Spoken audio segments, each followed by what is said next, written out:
Everyone, welcome back to my mini blog. এখন আমার pregnancy 36 week চলছে। আর এই 36 উইক ধরে আমার বর শুধু একটাই কাজ করে, সেটা হচ্ছে সকালবেলা ঘুম থেকে ওঠার পর এই ব্ল্যাঙ্কেটটা শুধু ভাঁজ করে দেয়। আর ব্ল্যাঙ্কেটটা ভাঁজ করে দেওয়ার পর আমি সুন্দর করে বিছানাটা তুলে ভালো করে ঝেড়ে নিলাম। আর আগে আমি অনেক কাজ করতাম, সারা দিন ধরে কাজ করতাম, বাট এখন যেহেতু পারি না, সেই জন্য নিজে চলার মতো যেইটুখানি করার দরকার সেইটুখানিই করি। আজকে ঘুম থেকে প্রায় অনেকটাই লেট করে উঠেছি, প্রায় 10:30টার সময়। সেই জন্য আজকে ব্রেকফাস্টটা করতে একটু লেট হয়ে গেল। সেই জন্য আজকে সকালবেলায় ভাতই খেয়ে নিলাম।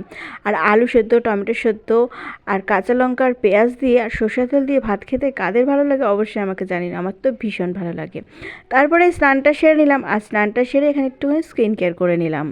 মাঝে মাঝে তো এখন নিজের যত্ন নিতে ভুলেই যাই, তো এরপরে আমি কি করব নিজেও জানি না। তো আজকের মিনি ব্লগটা তোমাদের কেমন লাগলো অবশ্যই কিন্তু কমেন্টসে জানিও। দেখা হবে আবার নতুন একটা ব্লগের সাথে।